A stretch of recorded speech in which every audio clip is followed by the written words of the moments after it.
श्रीरामाच्या पादुका घेऊन अयोध्येस परततो. पंचवटीत श्रीराम, जानकी, लक्ष्मण वनवासी आश्रमात असताना एक सुंदर स्त्री श्रीरामांचे मोहक रूप पाहून त्यांच्याशी लग्न करायची इच्छा व्यक्त करते.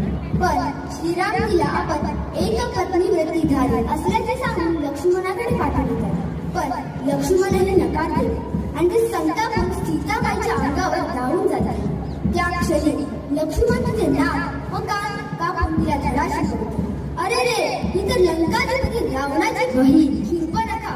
विद्रूप अवस्थेत आक्रोश करीत ती रावण दरबारी पोहोचली आणि म्हणू लागली,